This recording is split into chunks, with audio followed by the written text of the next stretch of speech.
All right. Hey, everyone. Welcome to episode 3 of Magic the Gathering matches. I don't really know what to call this yet, but let's get into it. Turned all the. I'm going to use the same deck, same 5-color deck I used in the first 2 episodes. This time I turned the audio all the way down.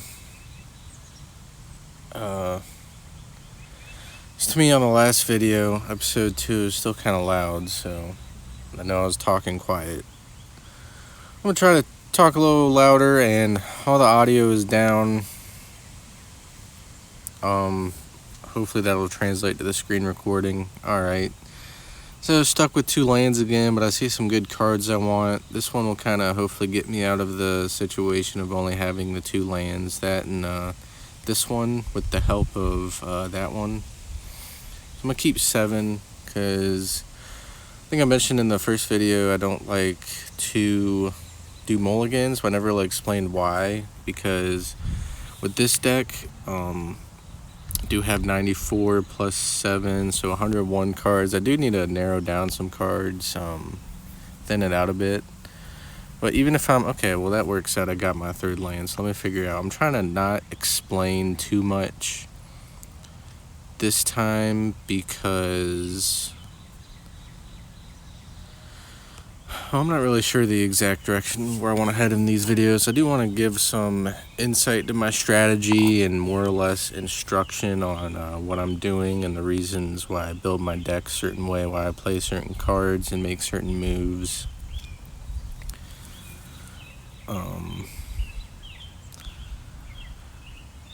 I'm not really sure that a whole lot of people that don't play Magic will be watching this, so I'm sure a lot of people kind of already understand. One thing I will do is try to make sure you're able to see every card that was in play, at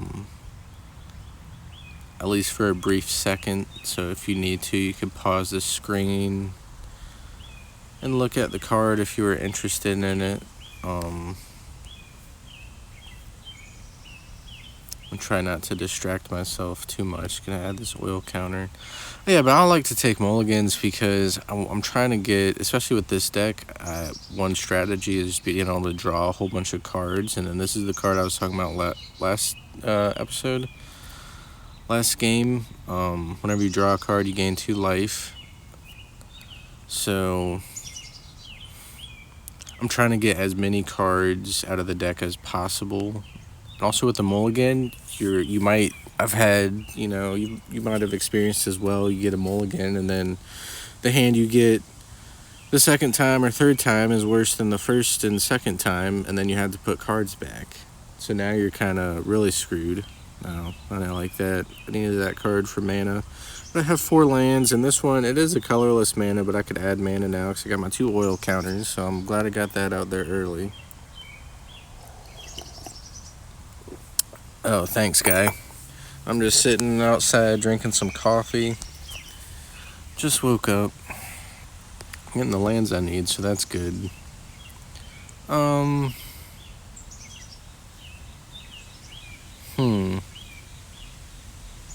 I got a feeling. Well, let's try this. I have a feeling he's probably gonna destroy more of my stuff. But we're gonna risk it. This was my second choice, because like the Circuit Mender. But this one, you draw a second card, you gain 2 life, and opponent loses 2 life. So hopefully I could have that out there. We'll have the Zimone and Dinah out when I throw the Circuit Mender.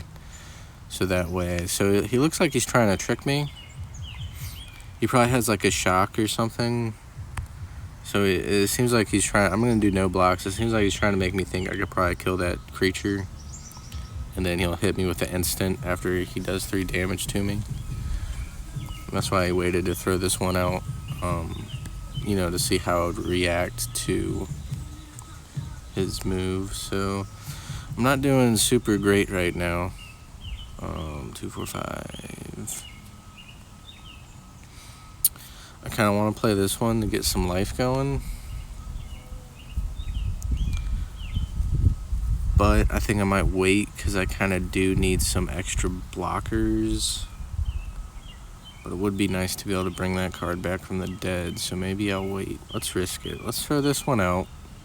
Because you do get it out there as early as you can. It would have been cool if I would have got it out like last turn when I had 4 lands, but it's just not how it worked. So that way you could get as much, get the most use out of it as you can. But also sometimes, now he's only got 2 cards, 3 after he drew it. They have a lot of cards this early in the game. They might have not used their destroy creature cards or whatever. But later on, he's already used the lightning strike and destroy artifact card or whatever. What happened? I don't remember how he did that. Yeah, this one entered, destroy target artifact or enchantment. Plus that has death touch, so it'll probably deter him from attacking with, let's say, this one. But then again, maybe not. Now I'm forced to defend because I do only have 11 life. So let's see what we can accomplish here. I guess I'm gonna go with seems to be the best option right now. We'll see what happens. I'm sure he has an instant that'll screw me over, but I have to block. I'm sure some people are watching, and oh, that sucks. Yeah, well, I just lost. Or, yeah, I think I did just lose. I sacrificed this. I'm gonna get this 2 life. So that was a quick game. Another reason I should throw out the Circuit Mender. Another reason I need to adjust this deck, but it also happens. Do a quick view of the battlefield. Just touching all the cards. Those are just tokens from this one, but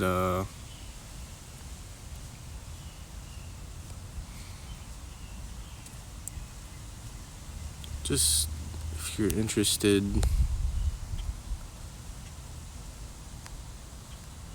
I think I already showed most of these.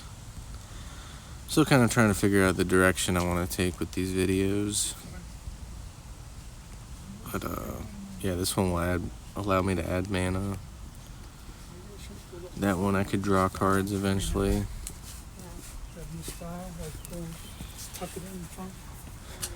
So try to do another match. I'm not even gonna restart the video. I'm just gonna go straight into another match and see how it goes. Might be able to mark it on YouTube where this one starts.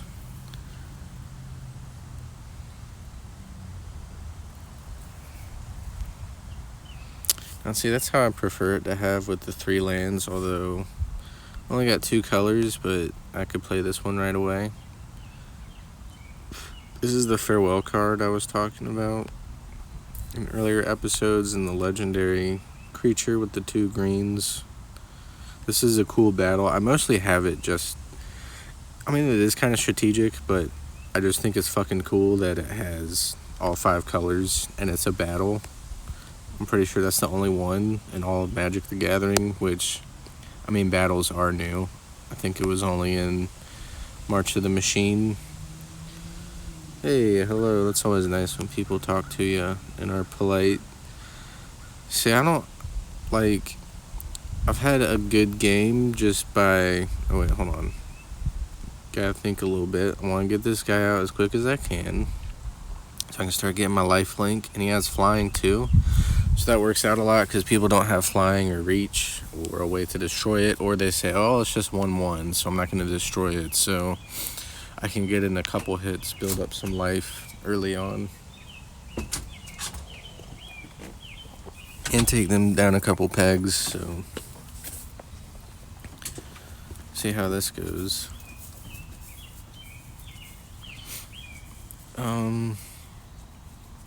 Play this one because it comes in tapped, and I don't need I don't need disenchant, but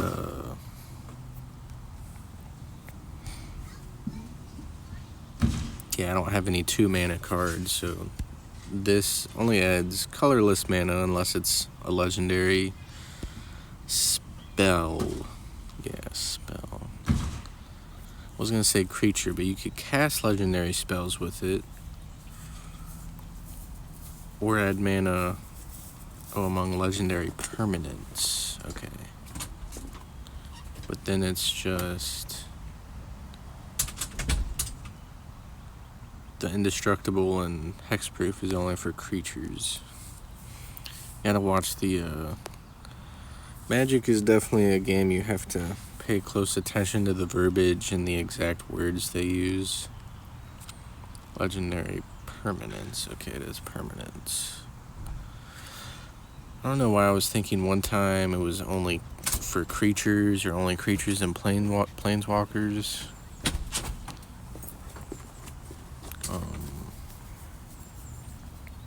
So this is that's another way that so he's already gonna get that and unearth, so I probably won't destroy it, but where the disenchant can come into handy with the artifact creatures, because I have the let's go ahead and play it. Go for the throat card, destroy target non-artifact creature, which they have the murder and the hero's downfall, but it costs 3 mana. You can destroy target creature or destroy target creature or planeswalker, depending on the card.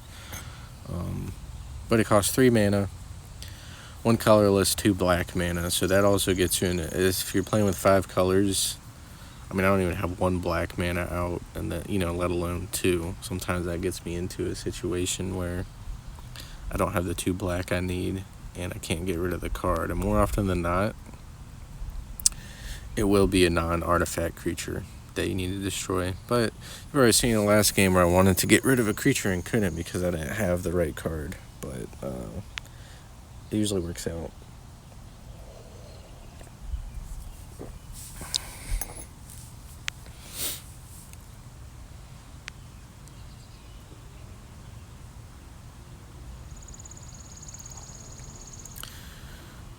This deck is pretty good. Not the best. I've built some of my own. So this deck I actually got.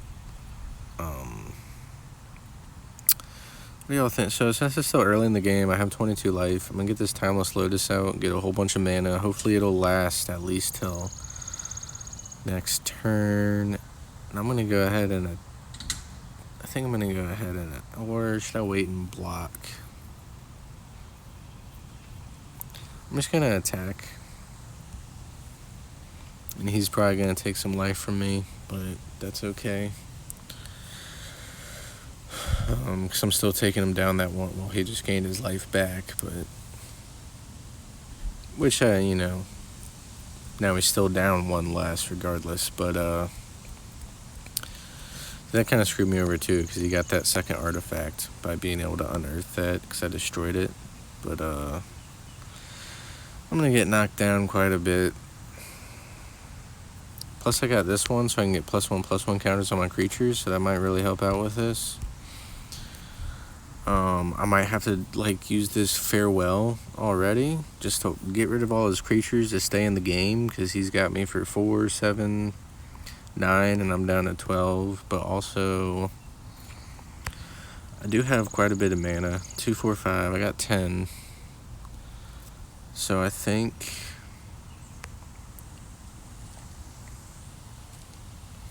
we're gonna go ahead and play this one. I could play a card without paying its mana cost and then put one in my hand. Oh, hell yeah. I'm gonna go play that. That's a great defender. See, that worked out perfectly. Put the go for the throw at my hand, and then I can still play this guy, which is a great defender and an awesome attacker. And then I could go ahead and I'm gonna start attacking my battle. Get my lifelink. He's really worried about my 1/1 bat attacking my 7 damage counters on my battle. Which, I mean, you do wanna. I just like to poke fun at people sometimes when I make a move that to me is kind of seemingly insignificant, which in Magic the Gathering, more or less no move is, oh, that sucks, yeah. No move is insignificant, but see, now I wish I would have held on to the destroy target artifact or enchant, but I still have the farewell. Well, that fucking sucks. I think I just lost the game. No, not quite. I'm still gonna be able to hang in there for a second.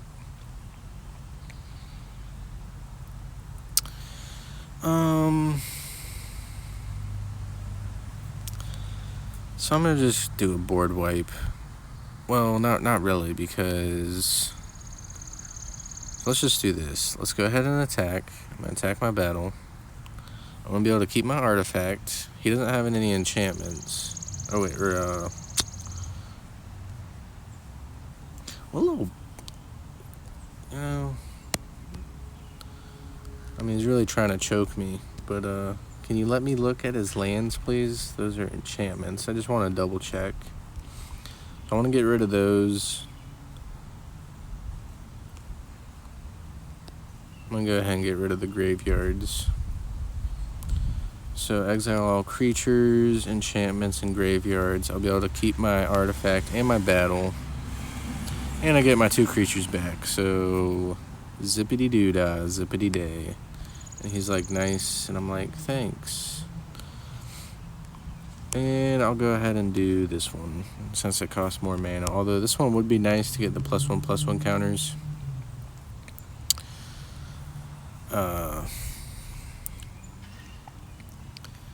We're just gonna see. Now he's at 18. I'm all the way down to 4. He only has 2 cards. Oh yeah. Oh, see, that really helped me out, because he, with this,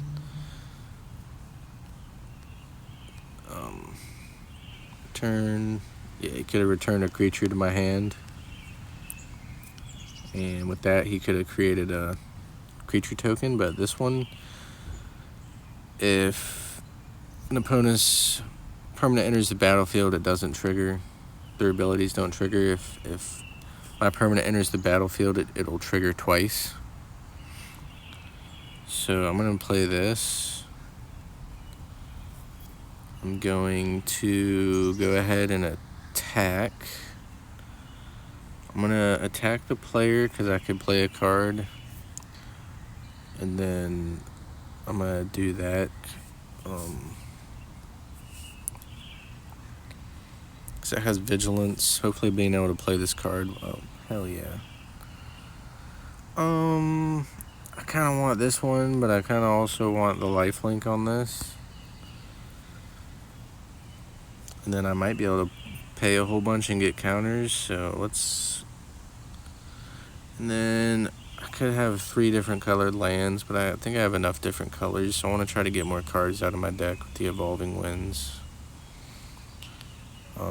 And then I'm just going to pay this as many times as I can so I can get my lifelink. And I think I want them black. Double check. I could use a second. Well, I mean, I got my artifacts.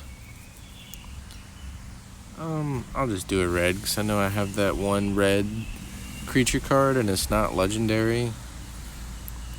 So I could really use it. 1, 2, 3, 4, 5, 6, 7. Probably gonna keep this so I can cycle it and draw another card, because I don't really need more lands or more mana right now with my artifact. Timeless Lotus gives me 5 mana, one of each color, which it could always get destroyed. If it does at this point, I want to be mad because I already got pretty damn good use out of it.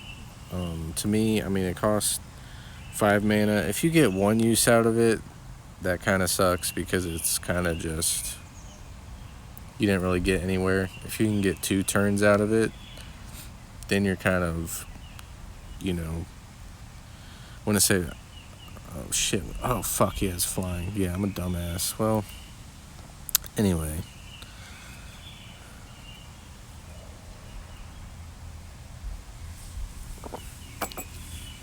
Definitely got to pay attention to that.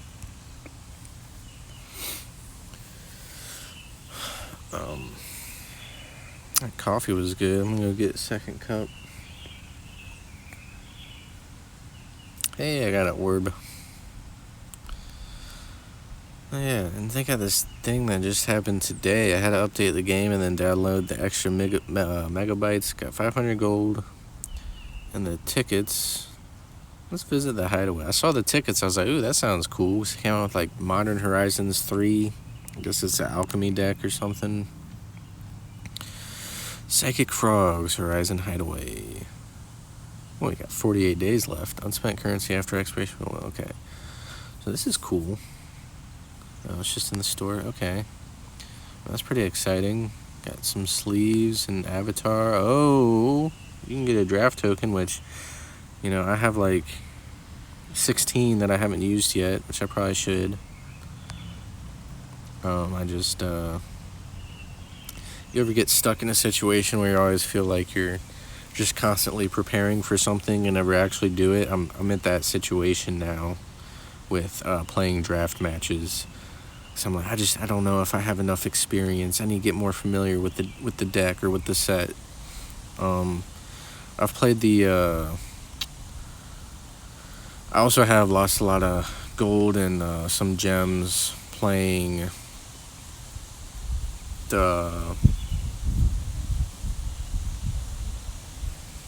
I can't think of what they're called. I'll go to it in a second. Well, this is definitely worth exploring. Wow. Definitely have to use my tickets. That's cool. The matches you gotta pay for an event. Constructed. Oh, they're just called events. Like I think I'm done. I used to like alchemy a lot, and I kind of switched to standard, especially now they got the standard sets last for 3 years. So I feel like I have more time to get familiar with all the cards and really get to know the cards and sets, and be able to build the best deck I can, and then also be able to know what other players are able to use. So I mean, kind of a double-edged sword. Now you got 3 years worth of sets that you have to learn, but also once you get comfortable with using a certain set that you like, you know it'll be good for a long time. Especially, I'm kind of new to this game. I think I've only been playing it about 2 years or so. So it's just coming up now.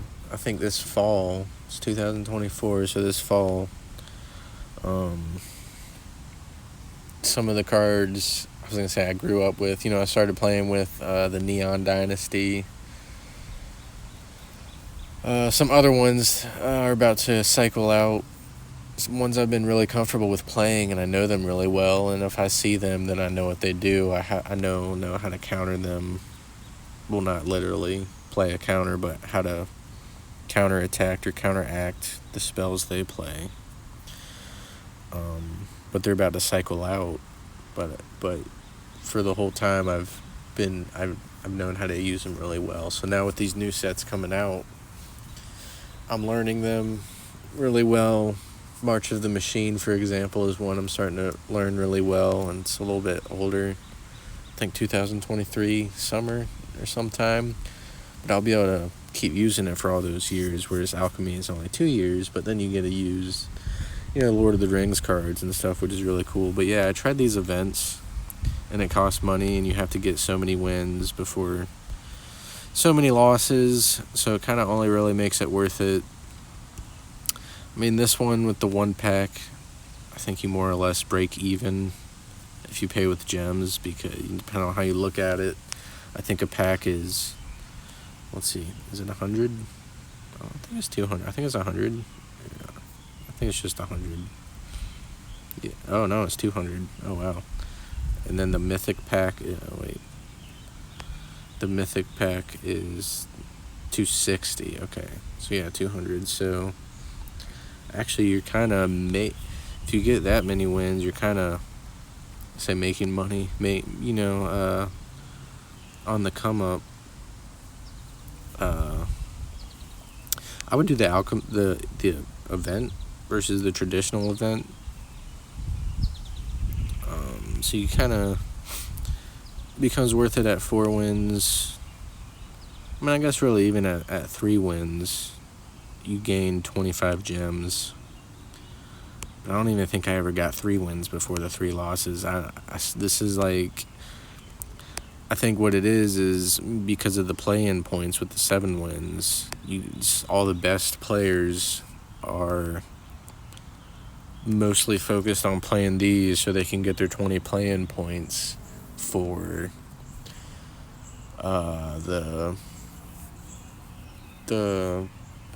qualifiers, the cups, whatever they're called, so you actually have monetary gains. That was kind of my plan, but boy, these are really hard. I mean, way harder than ranked play.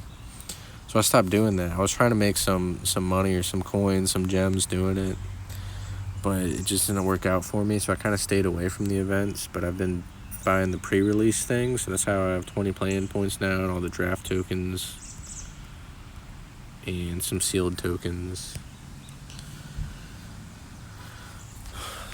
I'm gonna go ahead and sign off. Thanks for tuning in. I'm gonna probably do another episode later today, or maybe in a second. I'm not sure yet, but thanks for listening and watching me lose.